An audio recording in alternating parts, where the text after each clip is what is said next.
February 6th, Tucker Carlson interviews President Vladimir Putin in Moscow. We're in Moscow tonight. We're here to interview the president of Russia, Vladimir Putin. We'll be doing that soon. There are risks to conducting an interview like this, obviously, so we've thought about it carefully over many months. Here's why we're doing it. First, because it's our job. We're in journalism. Our duty is to inform people. 2 years into a war that's reshaping the entire world, most Americans are not informed. They have no real idea what's happening in this region, here in Russia or 600 miles away in Ukraine. But they should know.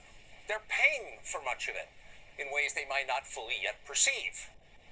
The war in Ukraine is a human disaster. It's left hundreds of thousands of people dead, an entire generation of young Ukrainians, and it's depopulated the largest country in Europe. But the long-term effects are even more profound. This war has utterly reshaped the global military and trade alliances, and the sanctions that followed have as well. And in total, they have upended the world economy.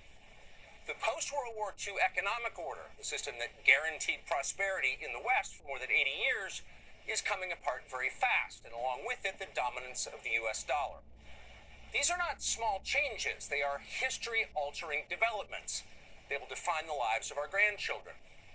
Most of the world understands this perfectly well. They can see it. Ask anyone in Asia or the Middle East what the future looks like. And yet the populations of the English-speaking countries seem mostly unaware. They think that as nothing has really changed. And they think that because no one has told them the truth.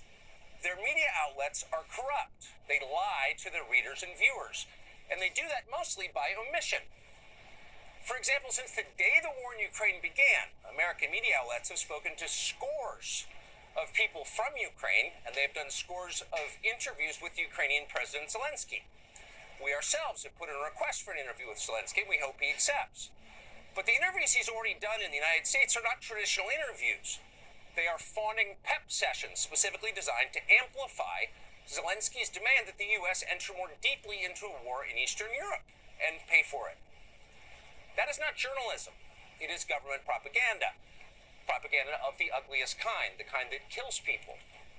At the same time, our politicians and media outlets have been doing this, promoting a foreign leader like he's a new consumer brand. Not a single Western journalist has bothered to interview the president of the other country involved in this conflict, Vladimir Putin. Most Americans have no idea why Putin invaded Ukraine or what his goals are now. They've never heard his voice. That's wrong. Americans have a right to know all they can about a war they're implicated in, and we have the right to tell them about it because we are Americans too. Freedom of speech is our birthright. We were born with the right to say what we believe.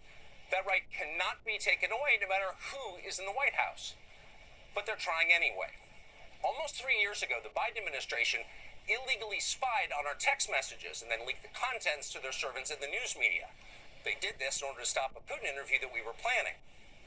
Last month, we're pretty certain they did exactly the same thing once again. But this time, we came to Moscow anyway. We are not here because we love Vladimir Putin. We are here because we love the United States, and we want it to remain prosperous and free. We paid for this trip ourselves. We took no money from any government or group. Nor are we charging people to see the interview. It is not behind a paywall. Anyone can watch the entire thing, shot live to tape and unedited, on our website, tuckercarlson.com. Elon Musk, to his great credit, has promised not to suppress or block this interview once we post it on his platform, X, and we're grateful for that. Western governments, by contrast, will certainly do their best to censor this video on other less principled platforms because that's what they do. They are afraid of information they can't control. But you have no reason to be afraid of it. We are not encouraging you to agree with what Putin may say in this interview, but we are urging you to watch it. You should know as much as you can. And then, like a free citizen and not a slave, you can decide for yourself.